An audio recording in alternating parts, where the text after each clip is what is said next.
This is your host, Tia. This is your host, Tia. Welcome back to another exciting episode of the Top 10. Live. Geek Vibes Nation. Geek Vibes Nation. Nation. The Top 10. The Top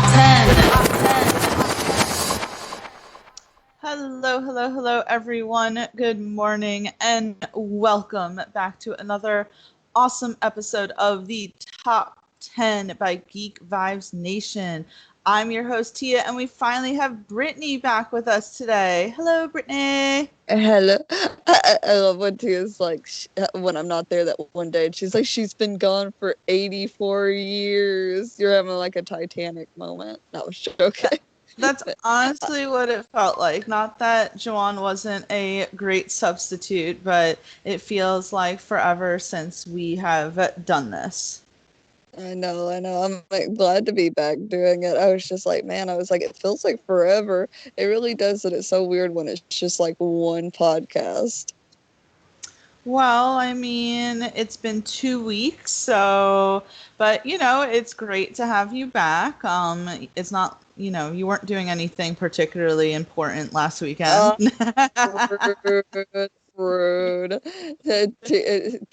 Tia knows that the reason I missed the last weekend was because I got married, and I was like, oh, I don't need to, maybe this isn't the right weekend to do a podcast, or I could have done it while I was floating down the river. Would that have worked for you, Tia?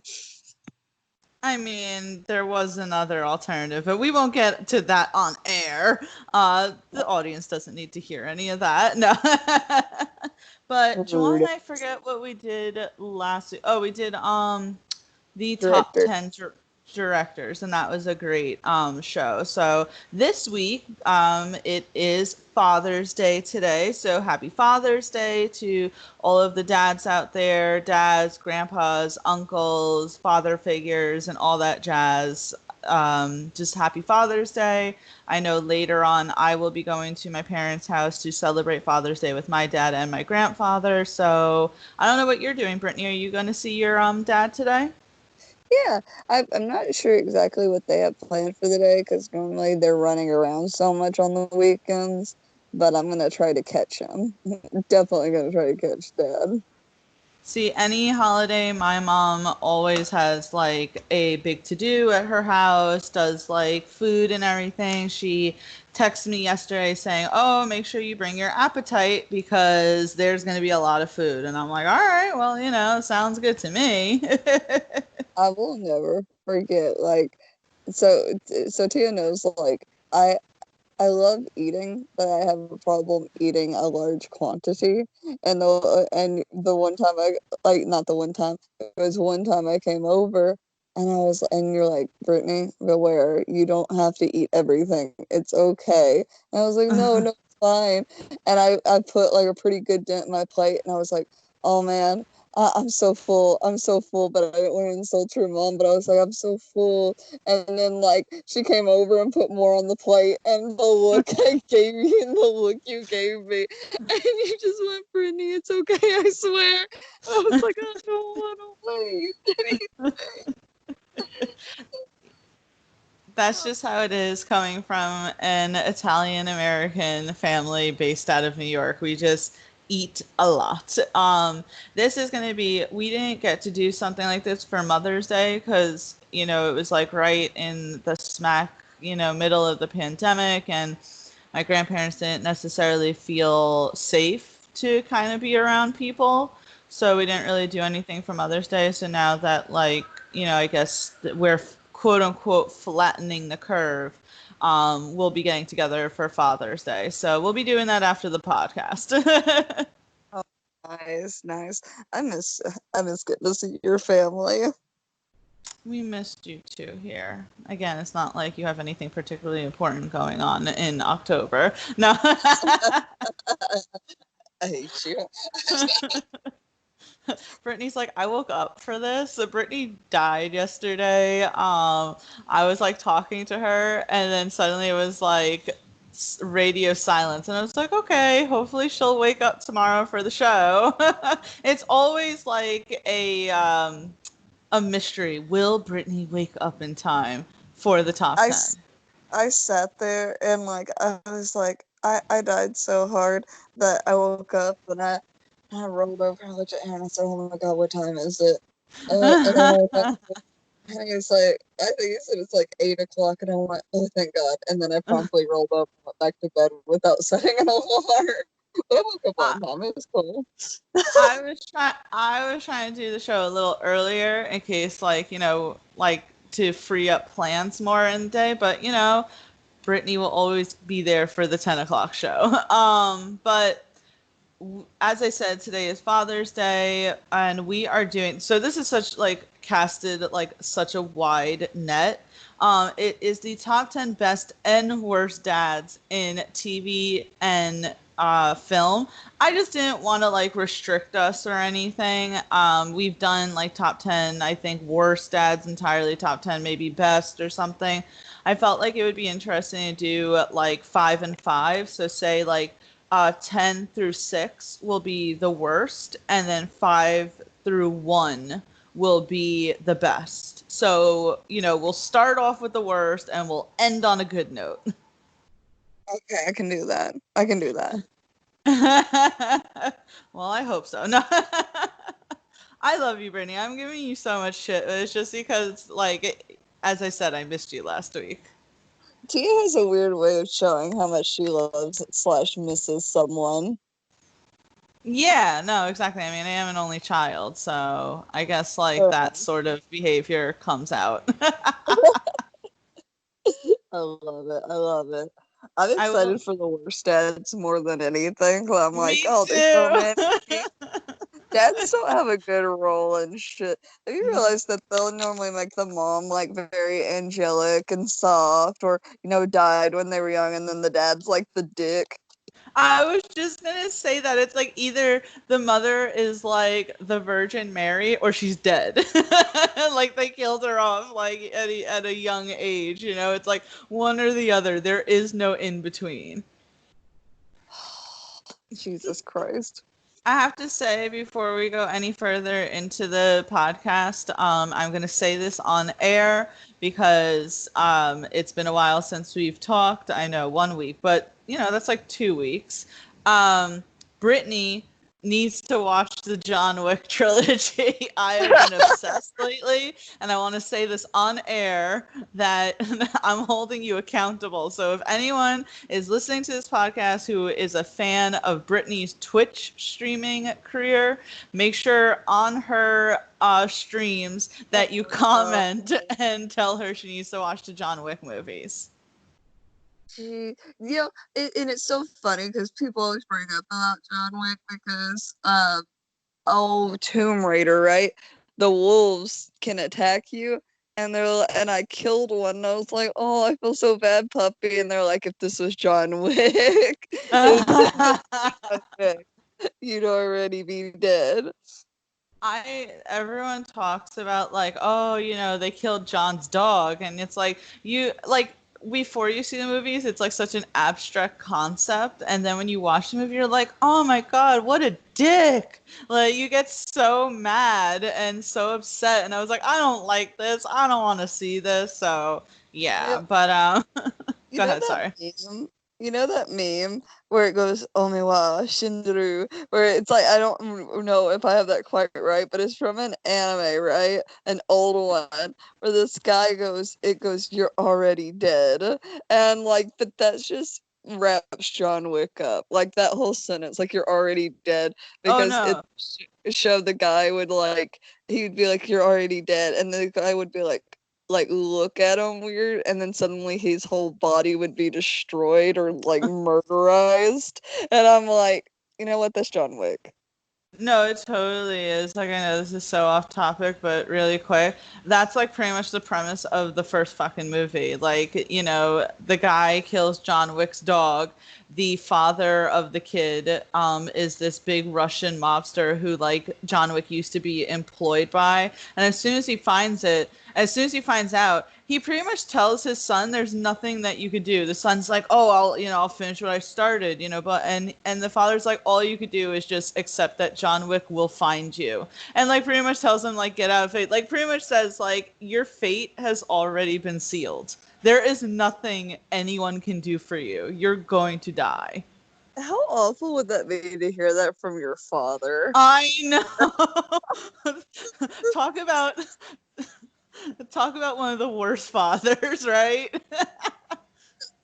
Monsters and stuff and kids and I'm like, yeah, you're used to dying, but like I feel like with the upper family there like is a certain level of like, hey, you don't like touch the kids unless they're like really like in the business, and I'm sure he's like been used to getting away or doing whatever he wants, and to be told like this dude's gonna kill you, like you'd be like, oh, you're just fucking with me, and it's like, no, dude. No.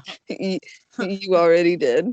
Not when it comes to Mr. Wick. But let's just jump right into this podcast. Of course, as I've been doing, I want to share a message from a friend of the podcast. They're super awesome, and they also plug our show every single show as well. So and this comes from the Main Dammy family of podcasts, who would really like to shine some light on their D&D podcast called Stranger Damies. And of course, since I know nothing about D&D, one of the members, Anthony Delvecchio, is always so kind to send me a script. So here you go. Stranger Damies is the ongoing real play D&D podcast from the Main Dammy family of podcasts. Make sure you join them every Wednesday as the wild stallions traverse the many traps and tribulations that Dungeons & Dragons 5th edition has to throw in their path. There's elves, weird half-dragon people, conspiracies to uncover, and more references to the 1980s than Ready Player One. Subscribe to the podcast on all podcast services by searching Stranger Damies, and follow them on Instagram and Twitter at Stranger Damies. Stranger Damies is also a proud member of Geek Vibes Nation. You can find us at geekvibesnation.com. I would say, Brittany, next time you come to New York, if that ever happens again, that maybe you could like teach me Dungeons and Dragons, because I know that you were doing it, but I'm pretty sure you need more than just 2 people to do it. See, what I think would be fun is what's hard is you have to be like so dedicated to it, right? You have to like, constantly like every week, or else you make like no progress. But I had some like Twitch people that were like, you know what we should do? We should, I was doing it like online because we can't really get together. One, because of everything going on, and oh, sorry, I started to like take a deep breath. It caught my breath. And then, what's the word for it? With everything going on, plus a lot of my friends are all over the place. They were talking about doing it online, and that part could show you up if we ever started a game that we could do weekly, and just like all you gotta do is bring up 2 browsers, and you're good, like 2 tabs. Well, we'll certainly see how it goes. If anything, I'll become a little bit more educated in something that is pretty much a quintessential part of being like a nerd or a geek. So we never know, but let's hop right into this top 10, which is, again, the top 10 best and worst dads in TV and films. Now, Brittany, you're going to start us off at number 10, and remember, 10 through 6 are going to be the worst. Okay. I am going to go with Harry Wormwood from Matilda. Oh, yes. Okay. Okay.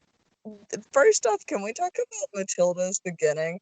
It was him bitching about how, like, he wasn't going to pay the medical bill for, for his wife giving birth to Matilda, and that they have, like a cradle, right? Like, what do you call that? Like, where it's not for... it's not a car seat. Is it a cradle? What would you call that? And they just throw her in the back seat. Like, they don't even strap her in, like, out of the hospital. And they just peel out of the fucking, like, parking lot. And the, like, baby carrier is, like, spinning around in the very back seat. And I'm like, I don't even know how Matilda has existed this long. like I don't know how she made it to adulthood. And we see like one, like he obviously favors his son and that he's fairly spoiled. And first off, second off, he has the car place, right? Like where he sells like used cars. But what does he do? He puts sawdust in the gas, and she's like, Dad, can't we do like so good cars? Can't we just do the good things? And he's like, what does he say? I'm little. No, you're little, I'm big, I'm smart, you're dumb. Like I still remember that because mom and dad used to do that to me to mess with me as a kid. I'd be like, no, no, I'm smart. But you know how mom and dad are. They always gotta mess with you. They're vicious. But I'm trying to think too. Also like first like second off, the parents both are awful. Like that much is true. They both are awful people. But he like ends up getting in trouble with the law. Like I don't know if it's like the FBI or what, but they end up like they go on the run, and what do? They just sign their daughter over. Like no, not even blinking. Like they're like they're like sad, but it's almost like sad, like, oh, if you like adopted a puppy and it wasn't quite what you thought, so you just like throw it away and you're like a little bummed about it. But I don't know, he's just a pretty awful dad. Like it's a fair point why Matilda glued his hat to his head. First, I will say for anyone who's listening, you should never throw away adopted puppy. Brittany, what are we doing here promoting these type of things? No, I'm saying that's how he acts. That's how he acts, and he's a bad person. So, like, by reference, that should be the main getaway from that. To be fair, like him signing over the rights to like for Matilda was like the best thing to ever happen to Matilda. But it's so funny. So that's Danny DeVito's character, right? Yeah. Okay, it's been so long since I've seen Matilda, and it's like, you know, when you look back at Matilda, you think of all like, you know, her supernatural powers, you think of like the cake eating scene, you think of like all the other like crazy scenes like with the teacher and stuff like that, that I even like forget how awful they actually are. And it's like you talking about just like brought it all back, and I was like, I remember now like them just like tossing her pretty much in the back of the car. And I'm like, that is so not good. And they're not even excited about like having like their new baby, because you would think like when people have a kid, they're like, oh my god, this I created this, I love them, you know, it's supposed to be like this instantaneous attachment to their child, and they're like just bitching about the bill. They're just bitching about how much it cost and how he's not gonna pay it. And he goes, what are they gonna do? Repossess her? But it's very I mean, I'm sorry. I was just like laughing at that. I mean, to be fair, it is very expensive to know. I was gonna say, shit. Yeah, no, I think this is a great way to start off the list because it totally brought me back. I feel like there's been multiple lists that we've done, and you've brought up Matilda, and I'm like, God, that was such a good movie. Like, I loved that movie as a kid, and I feel like next time we get together, if we ever do the like watch party that we've been talking about doing for like the past 2 months, we should do Matilda. We should also do John Wick. Yes. Yeah, sorry. I'm so into John Wick right now. I will like use any like point to talk about John Wick. And it's bad like the only like bad dad I could think of in that is the dad that I just told you about, the Russian guy. So, you know, he couldn't really make it on the list. I mean, you can't really bring a dead puppy back. No. And the puppy was really cute too. All right. It was like a beagle. It was really cute. I know. They're so cute.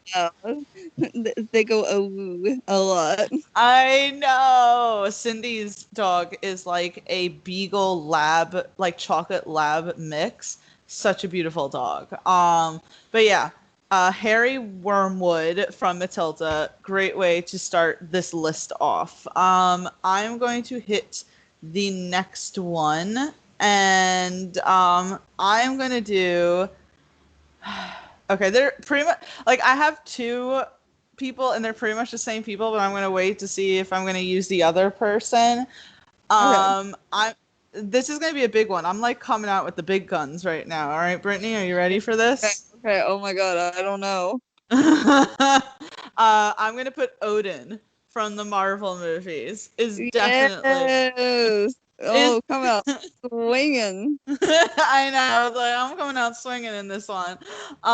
Definitely one of the worst dads. Like, I think you and I can agree that the only time that Odin had like a moment of being a good father was right as he was on the brink of death, and he said, "My sons, I'm so very proud of you." And it was like, wow, Odin. But besides that, it's like you had in the first Thor where he clearly favored Thor over Loki. You pretty much find out that he only took Loki as a relic of war.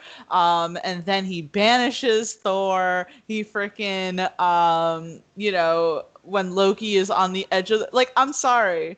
All right, your son clearly has problems. He just found out that he was like adopted. Not only was he adopted, but he is part of a race that the Asgardians like absolutely hate and mock and tell scary nightmare stories, which it's like you would think knowing that your son is like say from Jotunheim that you would try and like put a pin a needle in that of people telling him awful stories about Jotunheim and frost giants, just saying so that he doesn't grow up with a ton of self-resentment that makes sense once he finds out like the truth, but just saying.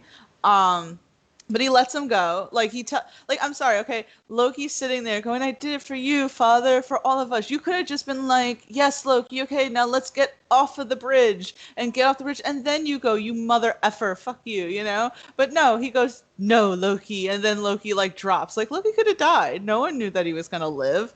I remember watching the first Thor, and I'm like, "Oh man, that was the best character, just fucked off," you know? And then in the freaking second Thor, not only does he tell Loki, like, because I rewatched Thor Dark World, much to like my chagrin, it was definitely a tough experience. But he told Loki that because Loki's like, "Oh, it's my birthright," like being, say, king, because Odin was like, "Oh, you tried to be the king of Earth," and he's like, "It's my birthright," and Odin like full on goes, "Your birthright was to die." Like that, he full on says that. So he tells Loki the only reason why he's still alive is because of Frigga, not because he would want to spare his own son. And he pretty much banished him to be imprisoned for all of eternity. And then tells Thor that his girlfriend, which, I didn't like Jane either, but pretty much tells her that she's a goat. Like he says, "Would you bring a goat to the dinner table?" Like just so Gee. looking down, like so harsh throughout that whole entire thing. So again, Odin has never been a good dad. His only little moments of being decent were in Thor Ragnarok before he died.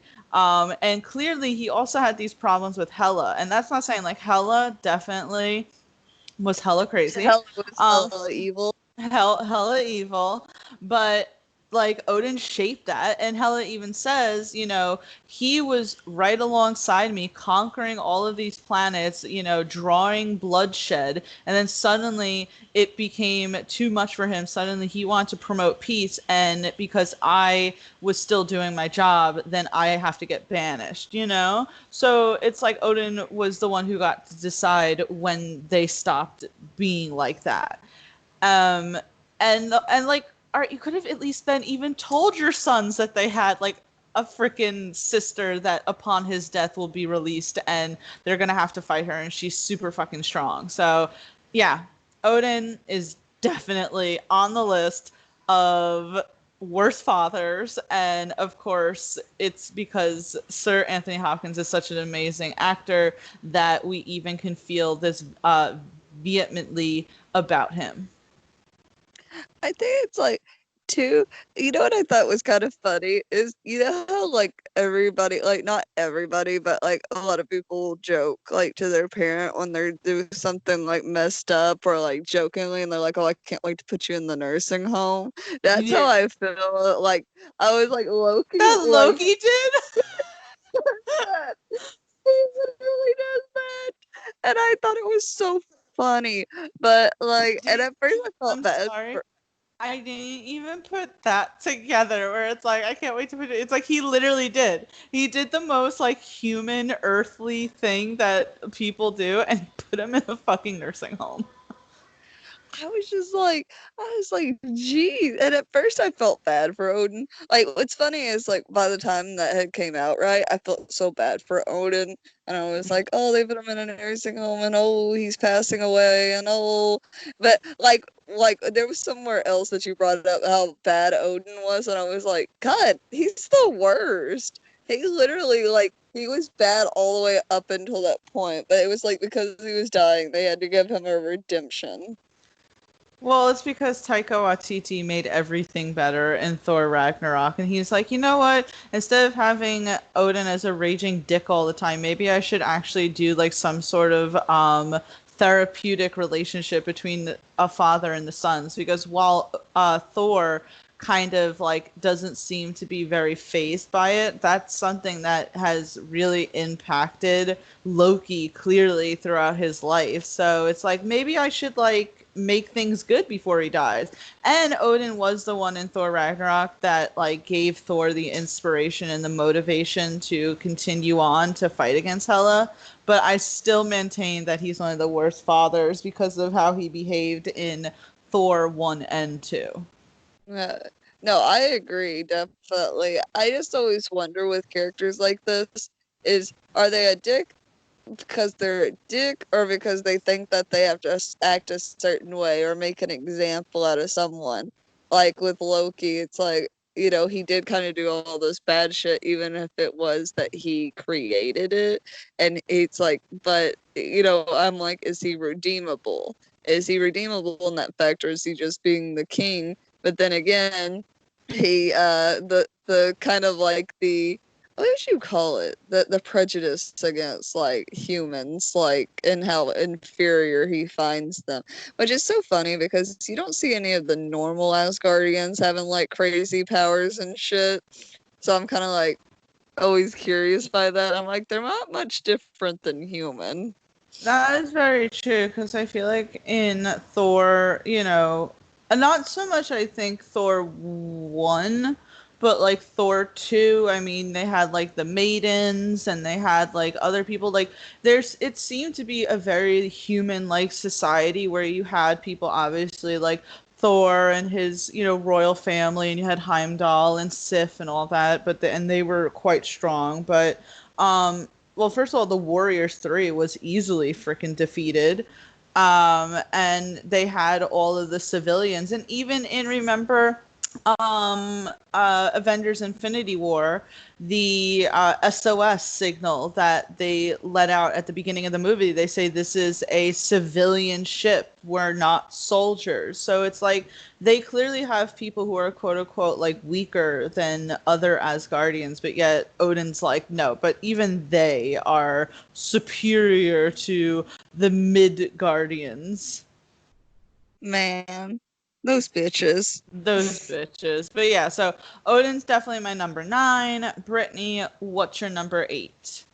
Man, if we're already coming out swinging, I'm going for Thanos. Oh my god, he was on my list too. I'm I'm so so glad I didn't take him. No, no, no. excited. I'm glad. No, no, no. I have others. I'm so glad I didn't take him. I didn't think you were going to put him on the list because we all know that you're a Thanos apologist. And I was like, I want on record that he's a terrible father. Is a terrible father. Well, I was thinking about the other what day because I was looking up like how to make cosplays, right? And I was looking into Nebula, and I was like, man, I kept wondering. I was like, I wonder what she used to look like. And I sat there and I was like, well, what happened to her again? Because I was trying to think, and I was like, oh yeah, Thanos did that. Oh yeah, yeah. She gotta have a horrible father. Okay, first off, how creepy. There is like a certain level of creepiness of like some big ass dude only collectively like collecting girls as daughters Yes. and just like going to these planets where he wipes out half their population, which I'm still curious if it was like a mess up on their side that, Gamora is the only like living person of her race, or or what, because Thanos wiped out half the planet. Then maybe it was to show that even wiping out half the population maybe didn't make it flourish the way that they thought, because it doesn't get rid of the problems that they had. Because I think Thanos said that it was constantly like in a civil war and that people were starving. But first off, he just like takes her, and it's like half of her people are getting murdered like almost in front of her, but he's like, oh yeah, look at the pretty knife, it's balanced, look at it. And then you have Nebula and you sit there and go, well, I wonder what happened to her. But how messed up is it that every time that you lose to your sister, you literally get like a part of your body chopped off and replaced? I cannot imagine that being very comfortable. I can't like Yeah. I sounds like that's gonna be pretty painful. Especially and even if it was one of those things that there wasn't a lot of physical pain from it, I feel like there'd be a lot of emotional pain from it. Well, it's interesting what you said about the fact that Thanos only took young girls because I forget if it was Nebula or Gamora who says that, but at some point in like the second Guardians of the Galaxy, they mention, there's still plenty of like vulnerable girls out there, and that's why we need to stop Thanos. So it's like, it's not like they said there's a lot of vulnerable children. They said girls. And it's like, that It's is super creepy. creepy. It's super And I remember in the first Guardians of the Galaxy when Ronan was talking to Thanos about the fact that Gamora, obviously betrayed them. And he goes, and you isolated my favorite daughter. And says that right in front of Nebula, right in front of Nebula. Like, you isolated my favorite daughter in regards to Gamora. So I'm like, way to go, Thanos. And then, say okay. Thanos. And let's not forget, he fucking killed his daughter Gamora because, wiping out half of existence was more important, right? And to me, I loved what Gamora said in those final moments, because it's like I feel like it would be so easy to misconstrue, like, oh, he's tearful, he's saying how proud he is, I always want you to take after me, blah blah blah. And she's like, this isn't love. Like, it's not love to kidnap and train and belittle people and genetically modify, because even though Nebula clearly had more modifications, he still genetically modified Gamora, because they do say that at some point. I forget if it was like in the first Guardians or what, but he definitely also genetically manipulated her.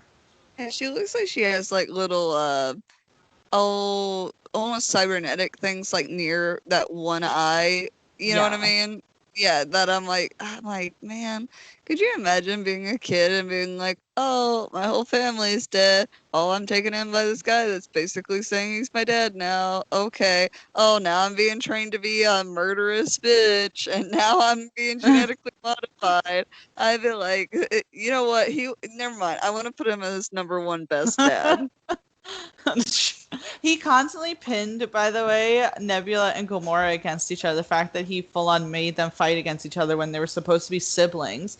And it even caused Nebula to have these like really bad, like, she clearly has like all these issues because she says all I wanted was a sister. It's like, but, and Gamora's like, well, all I want to do is survive. And it's like, they're children. They shouldn't be like thinking about shit like this. And doesn't Nebula say in the first Guardians to Gamora, she goes, out of all of our siblings, you were you were the one I hated the least. So they clearly had other siblings. What happened to those siblings? What I'm did Thanos curious. do to them? I'm curious too because second off, like I know like Ebony Maw and them. I don't think they were raised by Thanos, and I could be No, wrong they about weren't. that. But I either wonder if those children are spread out and Thanos just didn't care about them, or did they die? Probably Nebula killed them. Nebula definitely killed them. No, and then remember in the not the second, I was gonna say the second Avengers Infinity War, Avengers Endgame, when they kept going back to the past, right? The 2014 version of Thanos, and freaking like how scared Nebula was because you remember there was something with their like computers like that were syncing up. So like present day Gamora, not present day Gamora, present day Nebula's like what she was seeing was like getting like mixed up with 2014's Nebula, and they were seeing it and they were like, oh, you betrayed us, you know, blah blah blah. And she was like, no, I would never do that. And it's like Thanos didn't even want like a sort of like explanation at first. At first he was like full on just gonna be like, you dead.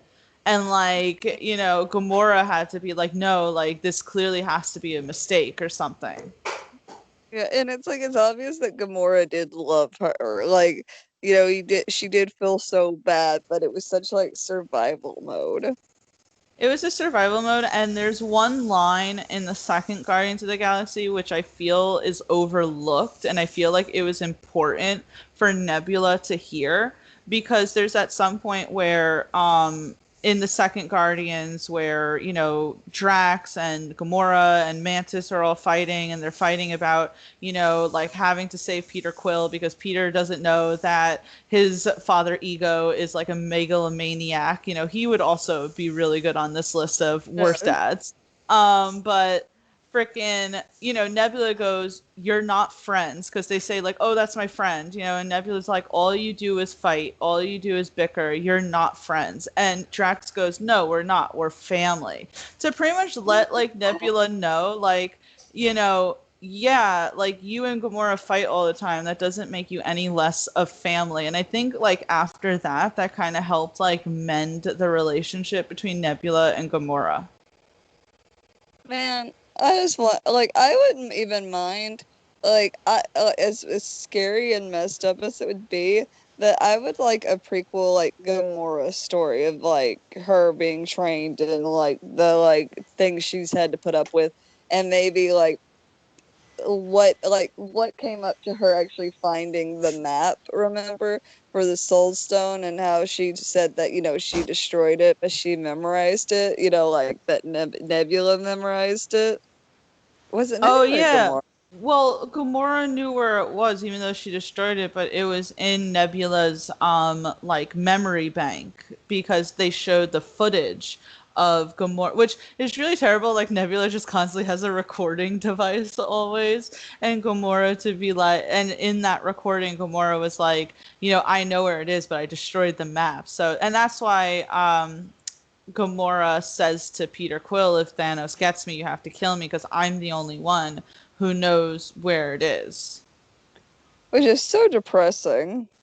So depressing. Yeah, that's a whole nother thing to like unbox. But yeah, Thanos definitely deserves to be on the list for worst fathers.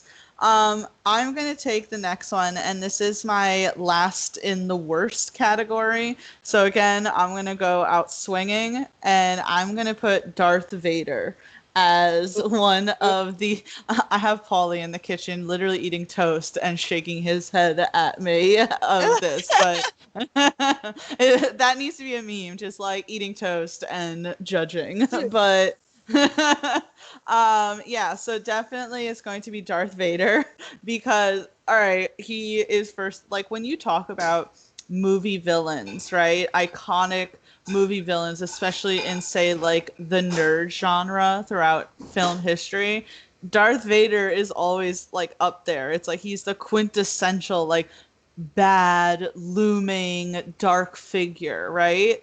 And it's like Anakin, while Anakin murdered a bunch of children, and I know that's Yes. like those were his kids. It's like, but murdered a shit ton of children, literal children, not like teenager children, which is still bad, but like toddlers. Oh, I know, they were so tiny. When that part of the movie happened, I was like, I remember I was so young and I looked at mom and she just like does the mom shrug like I don't know. Yeah, so like awful. And then I forget, it's like, so obviously like Padme dies, right? And that's kind of what like pushes his like fuel induced rage and all of that. And it's like he freaking did he ever like go to like look to see if his kids were out there? You know, did he ever like search for I them or anything like think that? I What'd you think say? if I remember correctly that they basically make up like oh, like Obi-Wan and them basically say that the kids died during the labor. Like they died along with Padme. I Mm. think, don't hold me to that, because they didn't want Anakin to come for them because he knew that he would. Well, yeah, at that point he had turned to the dark side. You I could have, you were Darth, the best of us, the chosen one. it's like he's Darth Vader, Dark Father. I Dark mean, Father. when you were like, he's such a dark, evil, and I was like, Darth, you mean he's a Darth Vader? No, seriously, it's like that's just to me. And then so freaking in I guess the original trilogy, right? The one that came out in like the 70s. He first of all, okay, it's like so clearly he like finds out at some point that Luke is his son, like his son is still around. I have to say that he makes no effort at all to have any sort of relationship with Leia. Just saying. So he's sexist. No. Oh But no. so he literally cuts his own son's hand off after he's like, Luke, I am your father. No!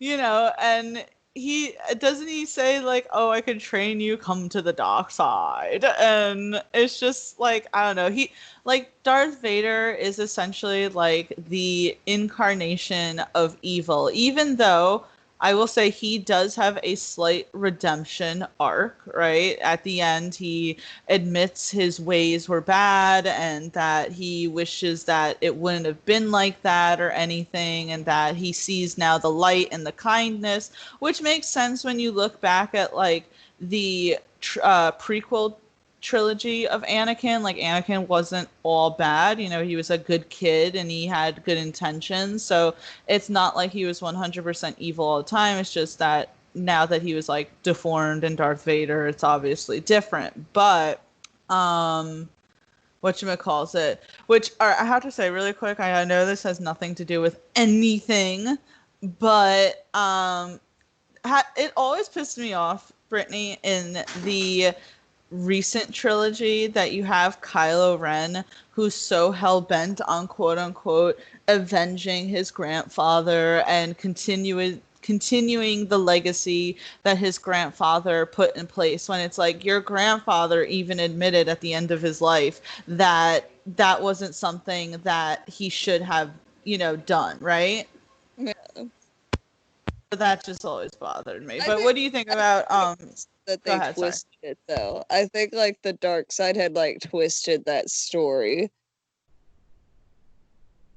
Yeah, no, sorry, I had to take myself off mute. No, I agree with that 100%. The dark side definitely manipulated that and wanted some sort of, because you know Anakin was quote unquote the chosen one, so I think they probably wanted that bloodline to continue with Kylo Ren, which, you know, He's sucked no because Darth Vader. he's no Darth Vader. I will say that like you are right. Like Brittany and I have this conversation sometimes, but you know, Adam Driver is a very like well-known actor. He's in a lot of projects and freaking, you know, he kind of does have like a baby face, especially what years ago when this trilogy first started. Like I want to say, when did the trilogy start? Like back in 2016 or something or whatever, Yeah, I don't 2015. know. But, you know, he clearly still had like a young face because he is young. He's not that old. I'm gonna look it up right now because I feel it. He's 36 years old. Like he, you know, young, right? So Brittany and I always had this conversation where we didn't see it together, but we had the same experience. We went to go see The Force Awakens in the theaters, and at first you see Kylo Ren, and he has the helmet on. He's so like dark and mysterious, and you're like, oh shit, all right, cool, yeah. And you're like sitting here like, I like this. This guy's like evil. It's dark, blah blah blah. And he gets like Rey, and he like has her all strapped up, and we're kind of like, I'm interested now. And You see those memes where they go, "That's my kink." that's my king. Like, the thing where it's like, mark me down as scared and horny. It's like, yeah, yeah, yeah. And then he takes the helmet off, and Adam Driver was so baby faced at that point that's like, ah, never mind. People are grinning, and their face slowly like loses the smile. That was me. I was like, no. And that's not to say, I have to say this, like, and this is just my personal, like, opinion. You don't have to feel the same way, Brittany. But, like, Adam Driver is a good-looking man. And I certainly think that he's, like, matured throughout the years. Like, if you look at his recent work, he certainly looks more manly. Whereas before he looked just, like, younger. So I think maybe if he would have done that now, it would have had maybe a slightly different reaction. But at that point, him looking so young and taking that helmet off, he was and like some kid in high school that wore like that their hair over their face, and yeah. he looks like he should have had a pair of trip pants on. Look like Yes, he yeah. romance. Like, if they would have just kept that helmet on, it would have been a completely different situation. And again, I have to say, because, like, Adam Driver's huge, and I don't want anyone coming for our throats. I like Adam Driver. I've seen plenty of his work. I just think at that moment, he looked like an emo kid. What's funny is I was like, man, I can't be the only one that feels this way. But I've read plenty of things where they're like, when he took the helmet off, and you were like, no, no, no, no, put it back on. Put it back on, put it back on. Oh god. I would love to know like what he thinks, but apparently he's like Johnny Depp. He doesn't like watch his own shit. It's like, I just would love to get like, what do you think of that moment? Like, of you taking that helmet off. Does it have the reaction for you that like we had as well? Man, could you imagine if you didn't watch the movies you were in? Think of all the good films you've missed out on. Right? But I do think like um it was hard for me to re-listen to our podcasts, right? But I had to get used to it because I wanted to make sure that like everything was like good with our podcast. And it was so strange at first to listen to your own voice. And I have to imagine that's the same with acting, where it's like you're literally like looking at yourself, and we are all our worst critics, so they must just be nitpicking it apart. Like, unless, I mean, I'm sure there are plenty of actors out there who are so narcissistic, and they're like, "Damn, I was good there." Right, right. I can see Brad Pitt doing that. Oh my god, is it funny that in my head that's who I thought of? I have no idea if that's like true or not, but I was thinking about Brad Pitt. That's like with Twitch stuff, and I'll re-go through the VODs like after I'm done, which is like basically the whole entirety of the stream as one like video, so you can download it and do stuff with it if you want. And I'll sit there and like, or sometimes people will clip something. They'll clip like a 30-second thing of my stream and send it to me while I'm on stream, so I can re-see it. And they laugh at me all the time because I'll hear my voice and I'll go no, and I'll instantly pause it. And they're like, dude, you're talking, and I'm like, yeah, but I don't want to hear it. And plus, what you hear your voice as is different than when you replay your voice. You're like, I don't sound like that. But clearly you do. So, yeah. But yeah, so my number 7 is Darth Vader. Brittany, you're going to round out the worst dads for number 6. I'm like looking at my list. I gotta figure out which one's the best. You know what? Can I do a cartoon? Yeah, absolutely. We doing Peter Griffin. Oh Worst dad. Brittany, Brittany, what is up with us today? I was when as soon as you said animated, I was like, what? Like Peter Griffin? What? We have such a mind sync, Tia. A mind sync. No, worst dad. Oh my gosh. First off, okay, if you start from like the first seasons, right? Like obviously they made Meg more unlikable as things went on. Like she does like kidnap Joe Swanson like at some point and like basically get obsessed or like she'll do fucked up things, right? Like when she went to prison and got buff. But Yeah. like he is so abusive. Okay, let's go. First off, he's an idiot. Second off, he's unattentive, right? Like, yeah, like at first they make Lois pretty great. They make everybody pretty great except for Peter, who just seems like an asshole. Because at first they made him more of an asshole than an idiot. But you're like, oh, it's funny because it's Peter. And then they'll do like little flashback scenes, and you go, oh, okay, that was pretty messed up. But I'm trying to like pinpoint it because there's so much stupid, awful shit he does. Like, one, you have to think about how much debt he racks up for this family, which I know, it's animated. It's just like a lot of joking. How many times has he crashed the car? I mean, or how many times has he been like, I spent our savings on a helicopter, instantly crashed it into the house? Or, it's just like he's so abusive to Meg, though. The shut up, Meg thing. Like, I've seen that everywhere. Everywhere. He I don't know. And it's like Lois could have had a great life. Like, yeah, her parents were like abusive in their own right, like, very unemotionally there for her. But she had a bright future and he ruined it. Just goes to show that us women are willing to ruin ourselves for men. No, I know.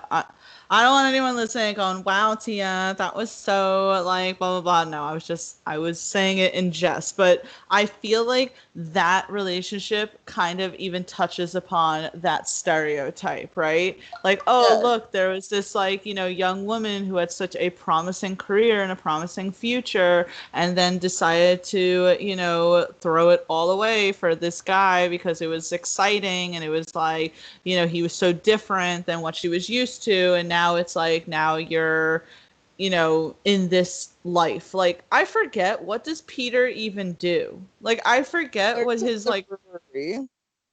Oh, but doesn't he, like, he's always drunk? Doesn't he, like, end up in the beer? You're right. He is such a negligent father. When has he ever really even, like, held Stewie? And if we want to talk about how creepy he is sometimes, like, the episode where he went to, like, female sensitivity training and literally tries to breastfeed Stewie. I remember that because Stewie reaches into his mouth and pulls out the hair. Oh, like I don't even see him really being like good with Chris. Yeah, and freaking, as you said, he's so abusive with them only because they're both idiots. They're both idiots, so they do get along. But not only is he mean to Meg, right? He's always like, "Shut up, Meg." When Meg had like the measles or the mumps, he like wasn't even attentive to her in that moment. And lest us forget the time where he decided that he wanted to be a redneck and insinuated that it was time for him and Meg to have an incestual relationship. Yes, that was weird. He's weird.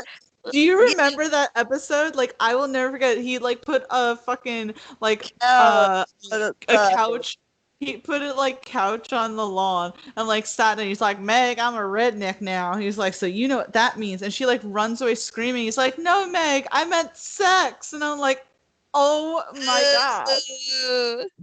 And I know like that's the point of Peter. Like I understand like yes, that's how he's supposed to be. You can't change him. But I'm also like, if we're talking about bad fathers, I mean, he's a pretty bad fucking father. Oh My yeah, like sorry. oh, you go ahead. You go ahead. I was just gonna say, like, I get you. Like, that's the point of him. I don't want people to be like, oh, they're taking a cartoon too seriously. It's like, no, I'm not gonna sit here and write petitions or anything like that. But as you said, this is a list of bad fathers, and Peter is a bad father. Father. He's a bad father. Oh, can I give an honorable mention for like a bad father? Yes. I can't remember his name off the bat, but the dad from Shameless. Oh, he's the worst. Frank Gallagher, the Yes, worst. he's worse. So he's I my had honorable mention. really quick with that, I had to stop watching Shameless, right? Because everyone talked about how great Shameless is. It's so fantastic. My aunt was talking about it. People talk about Shameless. I started watching it, and to me, I'm like, I don't find anything funny about such a absentee father who is such an alcoholic to the point where the eldest daughter has to be the head of the household and take care of the responsibilities that he and a mother should be taking, and the fact that he's fucking, and there was one episode, like, I only watched some of the first season, but like he literally has no idea what's going on with any of his fucking kids. They beg him to go to a like parents night so that like the youngest kid doesn't get freaking taken away by CPS, and he can't even like really do that, but he can show up to some other woman's fucking kids shit. And the fact that he had sex with like a 15-year-old. One of the What? girls in in the show, in the first season, one of his kids who's in high school was dating this girl. So high school age, right? And freaking she like goes off the deep end after like her father kills herself and shit. So um freaking she, and like, to be fair, people say, to be fair, Frank was so fucking drunk that he really couldn't even like comprehend that she was like literally starting to like ride him, but still so I couldn't watch Shameless because I'm like, I don't find anything funny about this is sad because there's so many people, and again, I know it's like, why are you taking it so seriously, but it's like the way they portrayed it, just, it was so real to me, and I was like, there are families who live like this. I was like, it's not funny. So I know it's like I'm taking it way too seriously, but I just couldn't watch it and support it. I know, like, I started to watch it and I was like, oh, this is funny. And then I was like, I'm bummed out. Like, me and my dad are so like, because we both get stressed out watching things. Like, mom will be like, Dad, like, Rod, let's watch this. And he's like, no, it'll stress me out. A time or two. I totally get it. For my honorable mentions of the worst, before we move on to the best, is Mr. Wednesday from American Gods, Oh, and yeah. and Freddy Krueger from the Nightmare on Elm Street Oh, franchise. fucking dad. Yeah. So fucking worst dad. But I think that you rounded it out perfectly with your number 6 with Peter Griffin. He's a terrible fucking father. So let's get into more of a positive note in the best. So now 5 through 1 will be the best fathers. I will start off with number 5, and I am going to do I'm going to do Andy Barber from Defending Jacob. And my reasoning here, so Brittany has heard me talk about Defending Jacob. I put it on our list of like current TV shows to suggest that you watch, Defending Jacob just premiered on Apple TV Plus. It had an 8-episode run, and Chris Evans played the character Andy Barber, right? And my whole reasoning why I think he's like the best dad is because his child is a literal murderer. And he does anything to, like, he never really doubts his son except for like at the very end of the show. But besides that, he thinks that his son is innocent. He's willing to break like ethical laws, real laws, like willing to do all of this shit. He has a very poor relationship with his own father, who's in prison for murdering and raping a woman, and he hasn't seen his father in like decades, but because DNA is like necessary for the trial, he goes and tries to at least talk to his father for the sake of his son. So he's always trying to defend his son. He's always trying to stand up for him and do everything possible to make sure that his son is proven innocent, to the point of like doing real, like, honestly, like police work that the police aren't doing. So to me, I'm just like, he really believed his son was innocent this entire time, which, I mean, he wasn't, but he really believed it, and he did anything for his kid. What'd you say? Spoiler alert. Yeah, I know. I'm sorry. Spoiler alert out there, guys. Spoiler alert. I mean, it's ended already for now, what, 3 weeks? Like, you should have been watching it. It's 8 freaking episodes. And it's based off a book. So you could have just read what happens in the freaking book. All right? Jacob definitely murdered that person. But Andy was still a good father. So, yeah, number 5 is going to be Andy Barber. I like Andy for that, because you're right. Like, at least for me, hearing about it, like, he does go over and beyond. Like, isn't it like he's instantly like, denying it? No way, it's his son. But the mom's like, well, maybe he did. Wasn't the mom more like panicking? Okay, so this is definitely spoiler alert. The mother, like, kind of instantly starts making sense. Like, she starts reasoning with herself that her son must have been the killer, because she was saying like that there were signs growing up that like the son has social problems, and that she always recalls this one incident where they were at like a bowling alley party when Jacob was like young, like around the age of 5, and she turned around, she saw her son literally approaching another kid with a bowling ball above his head, with the clear intention that he was going. So like, to her, she's like saying like there was so much there, and Andy's very, and you can say like it's naive a little on Andy's part, but he was very much like, that doesn't mean anything. Like, that doesn't mean that our son like killed. It's like, to Andy, it was like he wanted to believe his son so badly and wanted to give him the benefit of the doubt. And to him, he was like, his wife Lori freaking so quickly like kind of accepted the fact that her son probably was the killer, to the point, spoilers, that she tried to kill Jacob at the end. I mean, fair enough, right? Fair enough. I mean, and Andy definitely gets like the award for being like one of the best husbands, because he ain't even mad at Lori. He doesn't even like yell at her or anything. He like defends her in front of like a grand jury when Neil is grilling him. Like, he could have threw her under a bus and been like, yeah, she tried to kill her fucking son, and he didn't. So he is just like, he's fallen on his sword for everyone. he's like, this is the only family I got, and I ain't restarting. I feel like that's what it is with Andy, is because obviously he only had like his mother. I forget if his mother really was in the picture, if maybe she got sick at an early age. I'm not exactly sure. But the fact that like his father was in prison, it was like a well-known case as well. And to him, he never felt really a semblance of family. So it's like he was willing to hold on to what he had so tightly, even if it was incredibly flawed.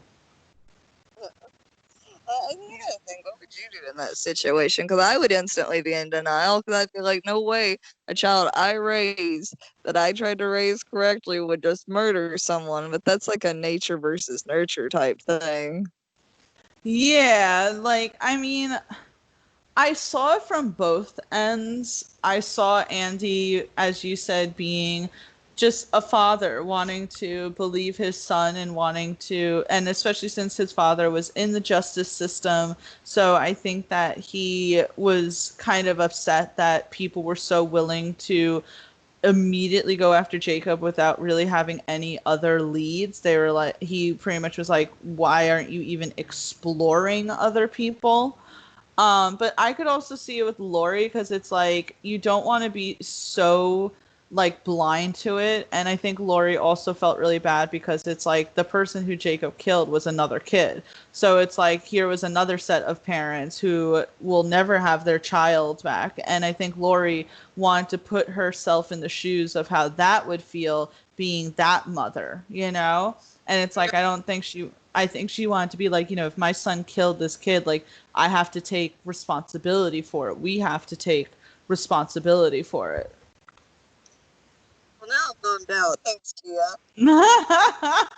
I'm sorry, but the long end of it is that I think Andy Barber is one of the best dads. So he's going to be my number 5. Brittany, what is your number 4? I think I'm gonna go with Jim Hopper. With who? Jim Hopper. Yes, Hopper. Hopper. Okay, first off, we know how badly the death of his daughter affected him to the point that, they make mention of it, like what in season 2, that like he had a struggle with pills, after he lost his daughter to, I think, leukemia, right? Or Yeah, I some mean, kind and of they make that apparent in like season 1. You see him like popping pills. and it's like it's so sad, in his struggle, because you look back at the past, right? He was a loving father, he holding his wife as his daughter passes away, in the how distraught he was and how messed up he felt, and like he just didn't know how to handle it. And what was he? He was a cop in New York, right? Yeah, he was part of the NYPD. Yeah, and it's like, and you have to think, it's like he sees such bad shit all the time, and it's like that's the one thing that threw him over. And I wonder, like, how badly he must have struggled. But now we see, because where do Stranger Things takes place in? What's the name of the place? Oh, you're putting me on the spot here. I'm gonna look it I up. Hang can't on. remember it either. But basically, we see him struggling. He's lost his wife. He can't really communicate with her.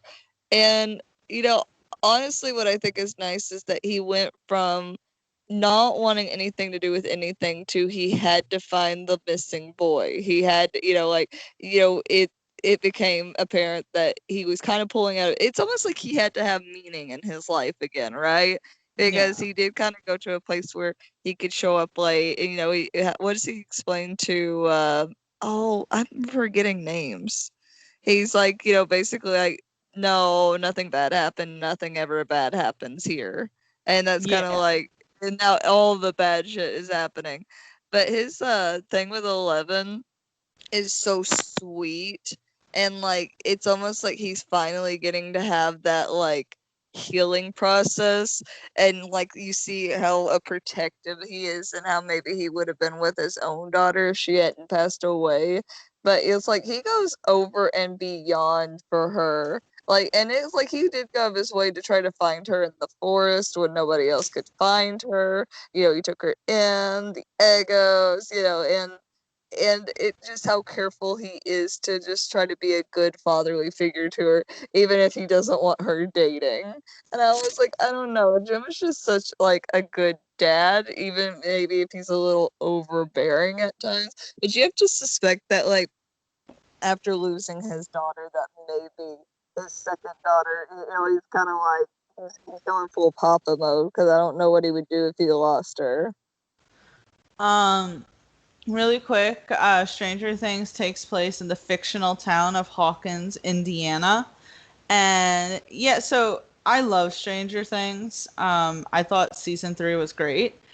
And I like season 1 a lot. Season 2 is good, but seasons 1 and 3 to me are the Yeah. best. But I've gone back and like rewatched the show like multiple times. There was nothing really that like Jim didn't have to take care of 11, right? Like going back to see season 1, his primary focus was getting Will back for, for Joyce, Is it Joyce or Joy? Oh my God, now I'm bad with names. Hang on, I gotta look that up because I don't want to be saying it like wrong 1,000 times. But Joyce, okay. You know, he freaking his primary objective is to find Will. Meanwhile, like the kids in Stranger Things are aware of Eleven, but he isn't really, and he only really like finds out about Eleven in like, you know, the last episode or so when it pretty much comes together, you know, the adults now working with the children to take down this like supernatural entity that they weren't even really aware of previously, right? So it's like he really didn't have much interaction with Eleven prior to him deciding that he's going to take her in. And I think it came from like obviously his fatherly instinct, him being alone, knowing that she's alone, knowing that like, you know, none of the other families can bring her in. That's going to put them at danger, right? You know, because she's pretty much like a government like owned person, which sounds wrong, but you know, and he decides to literally like bring her into the forest where he knows that she's going to be safe, and he raises her, right? He freaking like, you know, puts booby traps around to make sure that if anyone's coming, like, you know, they'll know. He teaches her how to read. He gives her lessons. He freaking, you know, cooks for her. He pretty much like uproots his own life to stay in the, because that wasn't his like original house, right? That was like, I think he said it's like someone in his family's like cabin. You know, you see him like cleaning it up. That's not where he originally lived. He cleaned that up for her specifically so that he could keep her out of harm's way. And at the end of season 2, he even asks one of the doctors who is involved with like the government but like becomes their ally to pretty much doctor documents to say that he is now legally her father. Like, and as you said in season 3, you know, he acts how any dad acts when his daughter starts dating, to the point that he literally like threatens the kid, where it was like in the previous 2 seasons they were like working together. But I also have to say, because the kid's name is Mike, right? And freaking, even though like him and Mike definitely like butted heads in season 3, there was a scene I really like in season 2 because Hop doesn't tell everyone that Eleven is still around, because at the end of season 1 it looks like she died, right? That's what all the kids think. So in season 2, for the majority of it, only Hop knows that Eleven is alive. And at like pretty much the second to last episode, it's revealed to everyone that Eleven isn't dead. And it's revealed that Hop has been keeping her this whole time.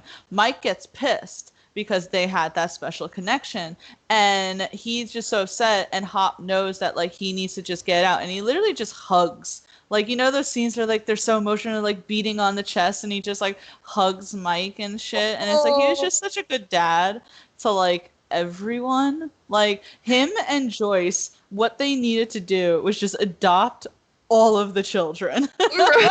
As soon as I had good parents, you know, you get an adoption, you get an adoption, you get an adoption. But I love that scene when he tells Mike though that his grandma is like just to draw him to the freaking car, and then he's like, "Your grandma's fine, but we're gonna talk." And he like puts the fear of God in him, and doesn't he start like yelling? Because at first his Mike is like being a shit, and he's like, oh, but, and he was like, if you want to continue, oh, what does he say? He was like, you're gonna tell her tomorrow that you don't want to hang out. He goes, and then maybe I will allow you to continue seeing my daughter. Hello, Brittany, you're very far away. let me see. Are we good? Are we golden, Yeah. Pony Boy? We golden. I like how I can just not move, and my phone's like, ha ha ha. You hear nothing. You say nothing. Bastards. You bastards. But listen, I mean, David Harbour is freaking 6'3", right? And he is an imposing man. So if I were like a dweeby little kid and this man is yelling at me, telling me this shit, I would obey. Like, I think honestly, Hopper put up with way more than he had to or should have put up with. Because like they were like walking all over Hopper. Like I think it was fair that Hopper put the fear in him. Oh, they were being such little shits when he was trying, because he told Joyce like he didn't know what to do. All they do is like kiss and everything. And Joyce is like, you have to treat them like adults. You can't baby them. Like just have a conversation with them. And he like tried. He like sat them down. He like tried to like get the feelings out. And then they were just being like little assholes. And that's when he's like, so your grandma's in the hospital. It's like, oh my God, Mama. I do remember that now because you were like trying to like be like because they tried to practice it beforehand, him and Joyce, and they're just like kind of giggling, and like you can see his face slowly turning in irritation, and you're like, oh no, oh no. No, you knew it was going to be good. I have to say that I can't wait for season 4 of Stranger Things, and the fact that, yes, we got confirmation that Hop is alive. I'm sorry, there's no way that they would have permanently killed Hop. Like, they know that Hop is, like, their bread and butter. The kids are getting older. The kids are getting older. They're getting lanky. They're not as cute, right? So you can't, like, ride on that, right? So it's like, what do people want to see? They want to see Hop, and they want to see Joyce, and they want to see Hop and Joyce together. So yeah. Long story short, they bang, okay? That is one of my favorite parts in the I know this is so off track, but that is one of my favorite parts in season 3, because it's like we have watched for 3 seasons like sexual tension just bounce off of them, and no one has said shit, and finally in the 3rd season where Murray is like, just bang already, and when Alexi's like, what are you talking about? He's like, oh, I told them that they should have sex, and he's like, they haven't had sex yet? And it's like, it's so obvious. Just bang already. Just bang, okay? Just bang. So yeah, I agree. Still working in like a gulag though. What did you say? I can't believe that like Hopper's been working in like a gulag though. I know, poor Hop. Like that's so not fair. He's even more so going to need some TLC from Joyce when he comes back. You know what? I'm here for it too. I'm here for it. Give us the comfort, the hurt and comfort fan fiction. But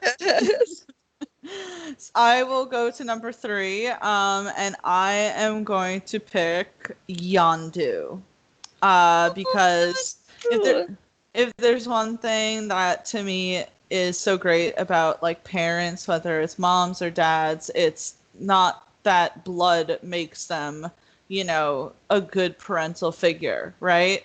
Yondu, like, this is gonna be funny. I don't know why I just thought about this, but remember in the second Guardians of the Galaxy where Drax is like to Peter, he goes, Yondu's not your real dad? And like everyone's like, no, Drax, like he's blue, Peter's like pink, And Drax is like so confused by it. And I feel like that's something maybe in Drax's culture where like it doesn't matter if you look alike. Like to him, he perceived that was always his dad, but that could be something that we speculate some other time. My whole point is that, so we know from the background that Yondu was sent by Ego, Peter's biological father, to retrieve Peter. And the whole thing is that is what Yondu was doing for a while. He was retrieving Ego's other offspring from other worlds and delivering them to Ego, which got Yondu excommunicated from the Ravagers, because even though the Ravagers are, a outlaw group of quote unquote, you could say like scavengers and bounty hunters, they have a code that they don't deal with children, and that's something that Yondu did. But Yondu thought that he was just, say, retrieving someone's child. he didn't realize what Ego was doing with those kids at first. And then as soon as he found out, he decided to keep Peter, right? Not only to, I feel like, keep him safe, but then just to raise him, because he had already taken him. He couldn't just like bring him back to Earth, right? And obviously, like from the first Guardians, we're like, oh, Yondu is an asshole because he's like popping up. He's trying to like get Peter. You know, Peter's trying to retrieve the orb and take it out of harm's way, and Yondu's like, no, you got to give it to me anyway because you know it's all about the money and the dollar bills and shit. And Yondu's always calls it, pushing in Peter's face like, oh, you know, you should thank me. When I first brought you here, everyone wanted to eat you and I saved you. You know, and so they have all that. But then the second Guardians of the Galaxy, we get all these like layers to Yondu again, like why he got excommunicated from the Ravengers. I love his speech with Rocket where he explains to Rocket, like, I understand you push everyone away because, you know, you have to be the biggest badass, and anyone showing you any sort of kindness, like, to you, that's a weakness because you've been hurt your whole life, so you can't let people in, you know. So he always like says that to Peter, and even to the point at some point where you know, Peter says to Yondu, like, oh, well, the reason you always told me why you kept me is because I was small and I can get into, you know, tight spaces. And Yondu, like, looks at him kind of like hurt. Like, you really thought that that's the reason? Like, you took that seriously? Like, you know? They even show, like, a quick flashback of Yondu teaching Peter how to, like, shoot a gun and everything. And so obviously this is leading up to Yondu's ultimate sacrifice for Peter, where he wasn't going to leave Peter alone. The planet was completely collapsing on each other. And Yondu says to Rocket, I'm going to stay here because I'm going to make sure that Peter gets off of this planet. And he's like, I haven't done much right in my life, but I'm going to do this right. And I love when he tells Peter, like, I'm sorry, I didn't do any of it right. He's like, and that man may have been your father, but he wasn't your daddy, you know? And I'm just like, I want to cry, like, right now, because I was like, Yondu ended up being, like, the father of the year, when in the first movie, I was kind of like, fuck Yondu. Not like, I mean, he's still a great character, but I was like, oh, God, Yondu's always showing up, like, literally 2 seconds after they defeat Ronan. He's like, where's the orb? And I'm like, oh, come on, Yondu. Did you not just see what the fuck happened? I know, and I love that he's just basically saving face, and that when he gets back and he opens up the orb and there's nothing in there. What was there? Nothing in there? Was there like something? It was a troll doll, but he was so amused by it. And I love in the second one where it's like, he's like, I ain't gonna kill Peter. And I just love how it's like, you know, that's why his crew, like, you know, did mutiny against him. That's why his crew, I'm sorry, everyone, if you can hear that music. My boyfriend just walked through the door, and he has a knack for blasting music. Looking at you, Paulie. But yeah, he was trying to add ambiance. Yeah. But freaking, that's why Yondu got mutinied against in Guardians of the Galaxy, not season 2, the second one, is because he refused to hold Peter essentially accountable. Oh, now I'm sad. Like, I wish I would have fully appreciated him more, but you never know a good thing when you got it. I know, and James Gunn is very, like, vocal about the fact that he will not bring Yondu back because he thinks his sacrifice needed to mean something, and it did. And I think even the actor Michael Rooker said that he wouldn't like to come back, not for any, like, you know, because he disliked the franchise, but because he too thought that that was, like, a good ending, you know? Yeah. I mean, that's about as good as you can get, you know? What'd you say? Become a hero. I still can't hear you. Sorry, you, like, went away.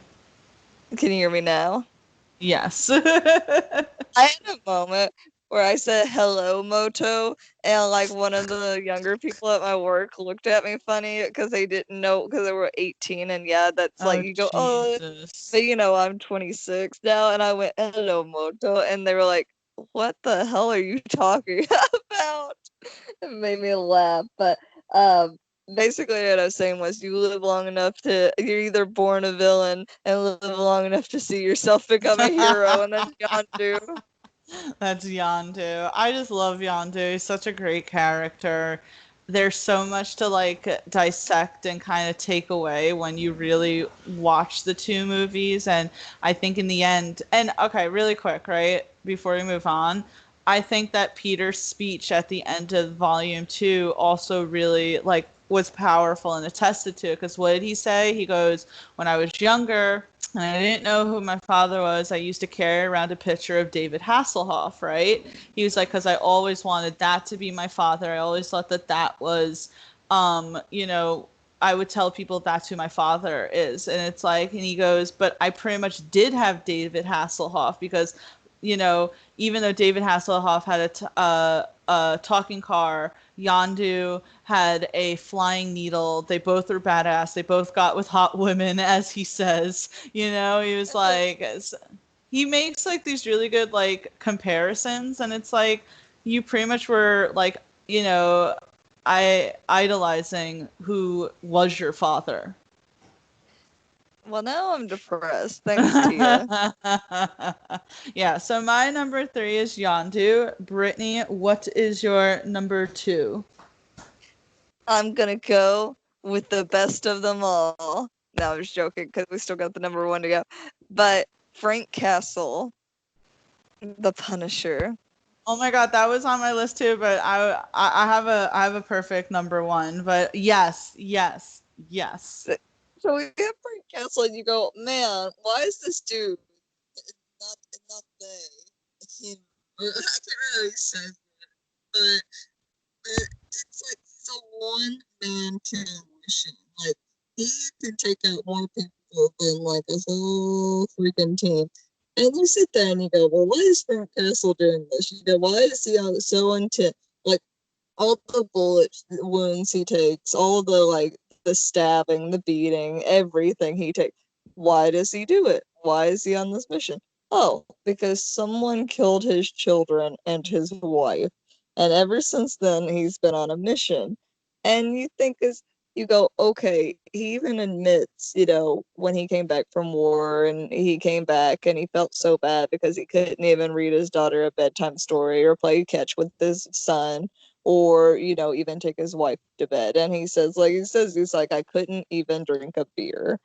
And and I think it's important that a lot of fathers like will sit there and they can at least recognize when they feel like they're not being the best, because we sit there and go, that's understandable. If I just came back from a war, and even though he said, war didn't scare me, but coming home was his most nervous, because you think about all the shit he's been through, right?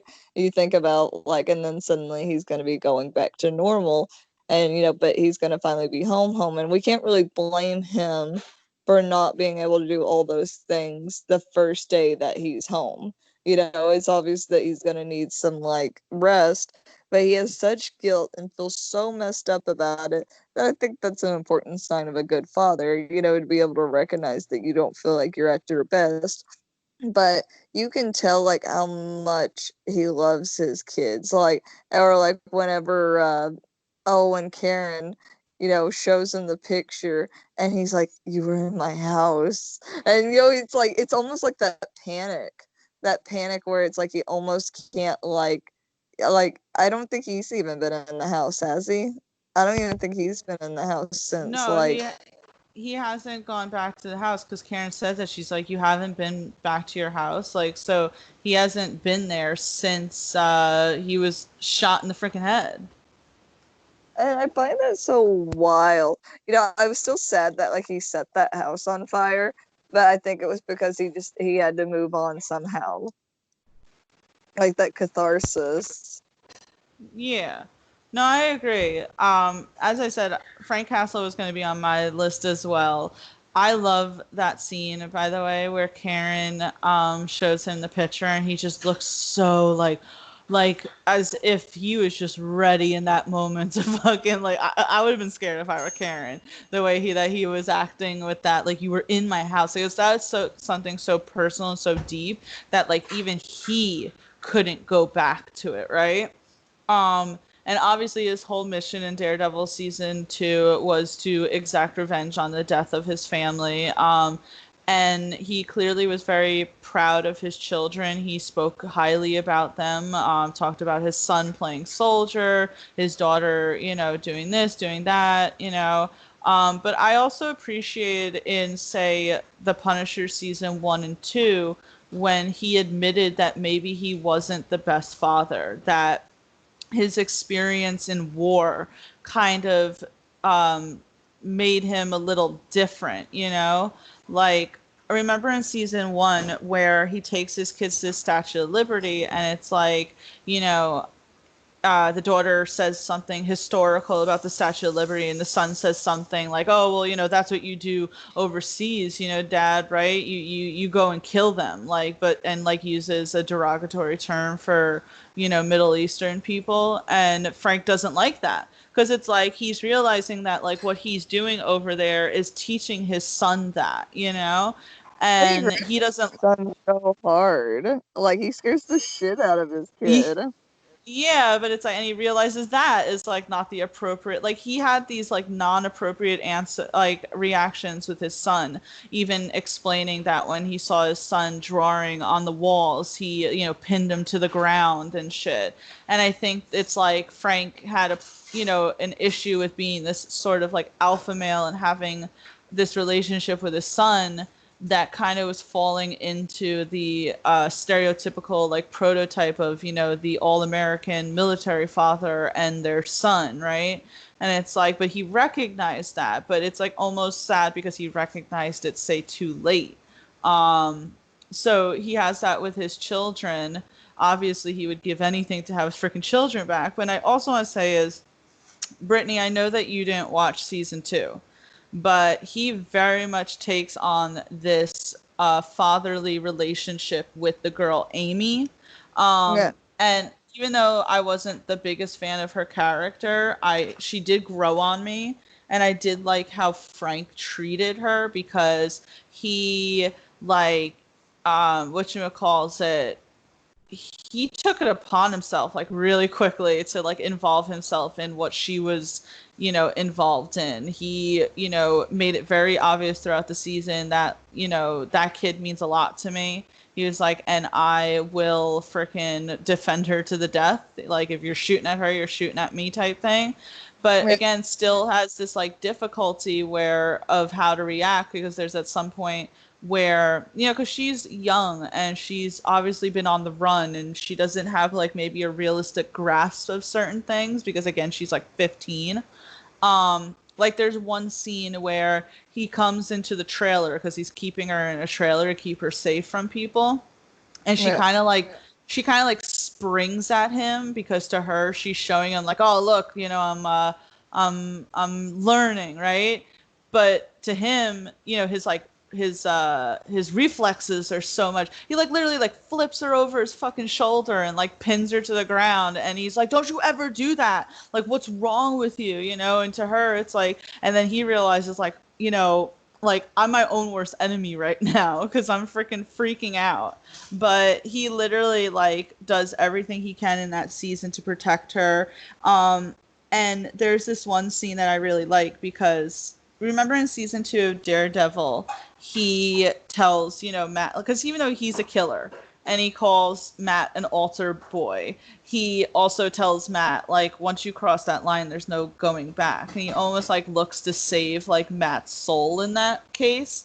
And I think he does the same thing with Amy, because there's at some point in the second season where they're trying to flee from these people, and Amy ends up having to shoot someone out of defense, but she doesn't kill him. She shoots him. He's on the ground. And Frank goes up to her and checks her, and he's like, are you okay? And she's freaking out, and she's like, I killed him. And he's like, no. You didn't kill him. You hurt him. He takes the gun and he like shoots the guy in the head. He's like, I killed him. You didn't kill him. I know. It was like, Frank. bad. It's interesting that a lot of his anger is more so an outward expression of himself because yes, he was mad at her for coming at him and he flipped her, but he was probably more mad like, hey, I could seriously fuck you up and kill you, so please don't ever do that again. I think that was supposed to be his point, like, someone like him, what were you thinking, right?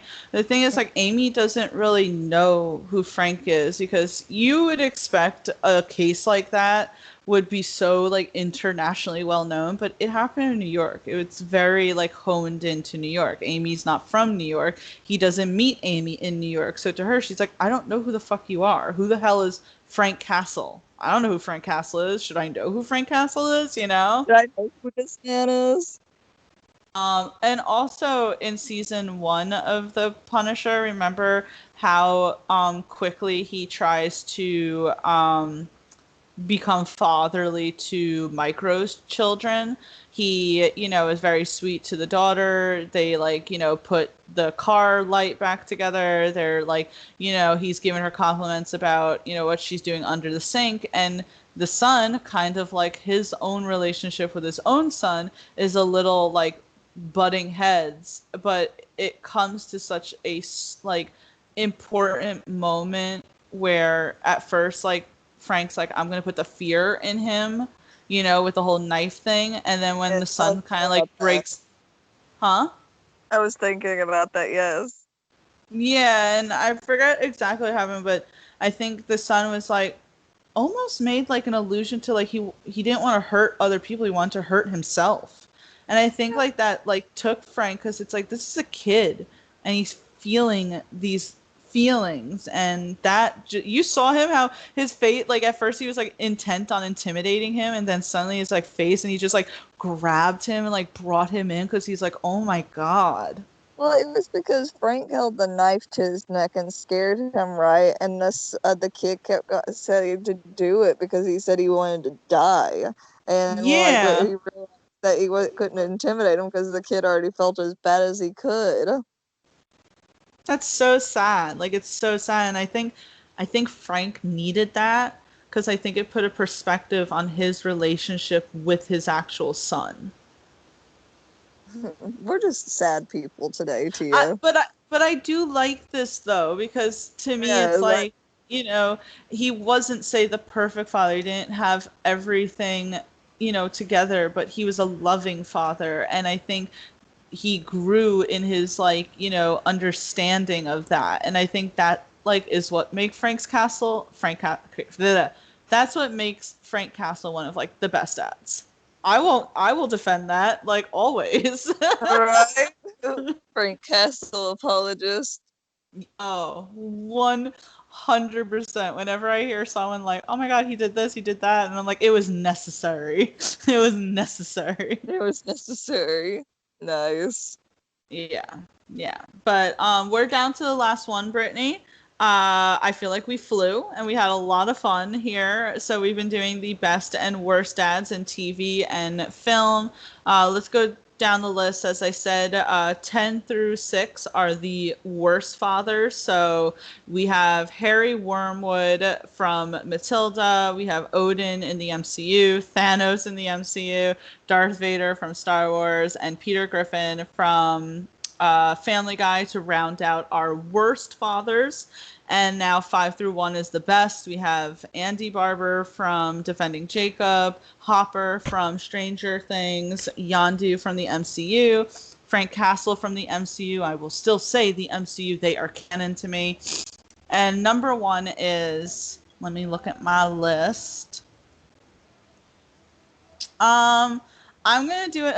I know, people, you and I, we really like the MCU, and I feel like people are probably oh, all they do is always pick MCU things. I can't help myself. Show me a good DC dad, I'll change my mind. But freaking, I am going to pick Scott Lang, Ant-Man, as the number 1. Yes. Okay.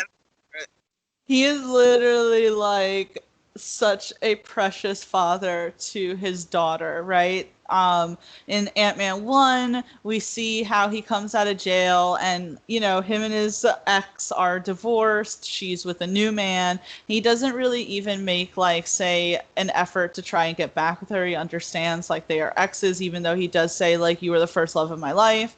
I will always be your friend, but he just wants a relationship with Cassie, and he knows Cassie. Like, I love that he gives her that ugly ass stuffed toy, and the stepdad, who I'm not going to shit on the stepdad. I think that he was a good stepdad. He's just, he had to be like all macho, like, oh, look, the, ex-husband, the felon, is trying to come in, but I've been here this whole time. So I'm not going to shit on the stepdad, right? But, I love when the stepdad's like, oh, that's so ugly. And Cassie's like, I love it. But it's like you can definitely tell that his daughter is so much more than like a normal little girl. Like she definitely is a daddy's girl. But like Oh. on that added note, his panic when he comes back from like, the quantum realm and he's able to come back and like how instantly, he hears about that and he has to get back to his daughter, has to get back to his daughter. And he's like looking at the snap list and he's like, please don't be there. Please don't be there. And he only sees his name. I was like, no, it's so cute. But like, Oh, man. when him running back to like when he finally sees his daughter and it's like she's older. And I always felt sort of like I get like it's like, oh, she's older, and people are like, but you gotta think he missed out like on the best little girl years of her life. Like when they're like not dating, they're not doing this, they're not doing that. They're just like your daughter. And like now she's like what, a teen? Yeah, no, I think of that all the time. It's like, yeah, like thank God she's alive, and didn't get snapped. But like now she's 5 years older, and those are years that he will never get back. And they were so close when she was little. Like in the second Ant-Man, where like she hung out with him all the time while he was under house arrest, and he made like that big maze for them to have fun in, and she just wanted to be his sidekick. She was like, oh, I know that the Wasp is your sidekick, but maybe I could be your sidekick one day. And I do love, and he loves her. Like he loves that she got him the world's best grandma little award because it was the only thing they had left. But he's so amused by it, like that. Like to him, like Cassie could do no wrong. Like he loves being a father, and he loves being a father to her, and she like loves him. She doesn't see like anything like that. Even the ex says, like, just be the hero that your daughter already thinks that you are. Everything he does is for his kid. But you're right, like, the kid is definitely not, like, your typical child, because she, like, has a handle on things. Because doesn't she say she was like, the popo's here, which is hilarious because her stepdad is a cop. So she's like, don't take my dad away, the popo. I think that's two other stepdads protective because the dad like Scott was in prison for like how many years? 3. So the stepdad was there raising Cassie. Oh, that's kind of sweet. They can both be good dads. They can both be number one. And that's the thing is I think that the movie doesn't take away from that. Like they don't try to make him like yes, when you first see him, you're like, why is he always out for Scott? But it's his perception, right, as a police officer. And then once he like realizes, then they're having dinner together. They're like kind of, being proud over Cassie together. In the second one, he shows up to make sure that like everything is kosher when, the FBI or whomever like search, Scott's house. Like, I think that it was important to show that like, it doesn't always have to be where the biological parent and the step parent have to like hate each other. Right? Like some things just don't work out. Villainize the step parent, and it's like the step parent. Man, hats off to step parents because they're literally stepping in and going, "I'm gonna raise this child like my own, even though they're not biologically mine." No, exactly. And I have a cousin where it's exactly that situation. Her biological father is in the picture. He's a good father as well, but the mother remarried when she was like 2. And that stepfather has brought it upon himself to be her father. Like, he's like, that's my kid. But him and the biological father get along. I've been to plenty of barbecues where there's the stepdad and there's the biological dad. And guess what they're doing? They're fucking chatting to each other. Like, so I think it's important to show that as well. And that's what they do in the Ant-Man series. But Scott is just a great dad, as you said in Endgame. Him just so desperate to make sure that his daughter is safe. You know why I think they did that, by the way? Why? Because I think in the comics, the daughter does become like a version of the Wasp or something like that. That's too. Yeah, and I think they're like almost alluding that one day she will take it over. Like, I feel like this is all like a contingency plan that, like, once we ride out the Wasp and all this, she'll be old enough she can take over. Well, in the second Ant-Man, Cassie says, like, I would love to be your sidekick, right? And then they decide to skip her ahead 5 years so that they can have her older to fill that role. And I do believe that, as far as I know, this could just be rumor, but I believe that the MCU is trying to work up towards a Young Avengers storyline. And in that, Cassie is one of the Young Avengers. So I think that they're trying to work up towards that. Oh, Spider-Man's got to be in it. Though he's not really like young anymore. I think it's like he would probably be about to be like a young adult by this point. Well, at this point, he was a high school senior. Because remember, he got snapped, so he missed those 5 years. So, yeah. No, not even a senior. I think he's like still 16 or something like that. Yeah. Because he was on. Remember, he was on the school bus, right, in Infinity War, and he got snapped. He came back, and then there was Far From Home, and he was. I think he's like a senior in either a junior or a senior in high school still. So he's still young. 21. He was supposed to be 21 by the point because what's his face? Oh, Mean Boy was like the Flash plane, and they're like, oh yeah, he's a what they call those kids that he got blipped. Yeah, they were like, ma'am, he was the blip. He's not really 21. He's still just 16. And they like looked at him and like pushed him away and took the champagne from his hand. Oh, poor little bastard. No, I kind of feel bad for Flash now. Ever since like we rewatched like Far From Home, and someone pointed out like how sad it is that like they were pretty much almost killed over in Europe, and while everyone else's parents were there waiting for their child to land, they couldn't even be bothered to come to the airport. He was like, "Where's mother?" And they were like, and like pretty much the driver just like shrugged. And someone even said that like if you notice, he's constantly trying to like call them, and he like texts them at some point, and someone like screenshots, and it's just a bunch of text messages like, "Are you there, mother? Are you getting this text message? Like, hey, we're in like Europe and we're getting attacked and everything." So it's like his parents gave no shits about him. They can be on our worst parents list. They could definitely be on our worst parents list. But yeah, so Scott Lang is my number one. I love Ant-Man. I think that Paul Rudd playing Scott Lang is a gift to the universe.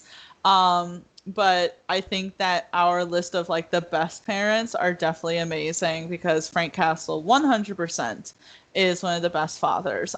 Did you have any honorable mentions, Brittany?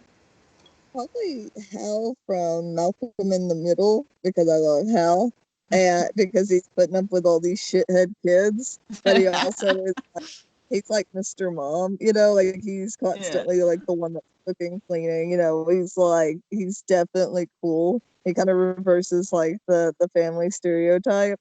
And then probably Ned Stark, because who else at that point would let their daughter in medieval times like practice with a sword and try to do manly things? That is true. Ned Stark never like. I think there was a small point of him that was like, "Oh, Arya, can't you be like all the other girls?" But then he just was like, "Well, if you're going to be like this, then you're going to be the best." You know, like he is just like, "I'm not gonna." He's like, "I can't force you to, be girly or do any of this. If you're gonna fight with swords, then I'm gonna teach. I'm gonna hire a professional." To literally teach you how to properly sword fight. Yeah. No, Yeah, I so love it. I agree with that. My honorable mentions were, I just had Cliff Steele, Robot Man from Doom Patrol. Dad. Huh? I said like he's a good dad, but well, at least to other people, he wasn't always the best dad. Well, I just think, he wasn't say like again, like I like the flaws, right? Because maybe he wasn't like particularly the best man. I mean, he was like banging the nanny all the time, but he loved his daughter. He I think was the more attentive one because literally freaking when they show the flashback and the daughter's crying, the wife is like, "Where's the nanny? She's crying." And it's like, yes, like the nanny was out banging, Cliff, but Cliff says, like, you can't be so scared of her, honey. Like, she's your daughter. Like, what? Like, to me, it's like, why did the mother need the nanny to freaking console the daughter? You're the mother, you know? So it's like, I know that Cliff wasn't the best father, but I just like the flawed characters because he missed out on so many years of his daughter's life, and that eats him up constantly to the point where he takes on a very fatherly relationship with Jane and is always looking out for Jane. And even when he goes to the underground, he sees that there are these memories that clearly there was sexual abuse from a father figure in the past, and he like tries his best to fight off that figure in the underground in Jane's mind, essentially. Well, that's awfully depressing. Yeah, How so depressed? Thank you. I'm sorry. Do you want to send out a message to your father since it's Father's Day to kind of pick this right back up, Brittany? Oh, I always get so shy because I'm like, I don't think, I'm trying to think of the word for it. But my dad's pretty cool. He's pretty all right. He's good in small doses. No, I was just joking. My dad's the best. Wow. No, Well, that that's the well, one he that has to always took deal. us Well, he has to deal with hunting and you. I'm about to say, what's funny is all those times I would fight with dad, mom would be like, "Y'all are too much alike," and I was like, "No, I'm nothing like him." And I go, "Oh God, I'm just like him." But yeah. No, happy Father's Day to Rodney out there. And happy Father's Day to my dad and my grandpa. I will be seeing them in a little bit. So I'm excited about that. But Brittany, before we close everything out, please promote yourself. Let everyone know, what are you doing? I saw that you obtained The Last of Us Part 2. Is it as sad and heart-wrenching as people are making it seem? Oh God, my Tia, I'm legit like I love streaming. I love playing games. I legitimately am dreading playing this game tonight because I already cried the last time I played it, and I ended at a point where it made me so sick. Like, you ever have something so bad happen in a game that it makes you sick to your stomach, or like in a show? And I left off right after that because I quit streaming early because I was so Oh bummed no. out about it that I know I have to pick up right after that point, and I'm not ready for it. I will be so mad. Well, that's But on that depressing. note, you can find me at twitch.tv/itty bitty Brit and on Twitter at itty bitty Brit0. So if you want to see me be depressed and cry, that's exactly the place to find me. Exactly. Everyone make sure you check that out for more quality crying content from Brittany. But Yes. seriously, she is a very dedicated streamer who spends a lot of time, a lot. I could never do a 6-hour stream. So she definitely puts in the work. So you better go and make sure you check it out and appreciate it. But you can find me on Instagram and Twitter at TiaFabi. I also, on top of doing the top 10 and writing news articles and opinion pieces and reviews, I did a review for Doom Patrol season 2 because I got the opportunity to watch the first 3 episodes, which were fantastic. So you could definitely check out that review.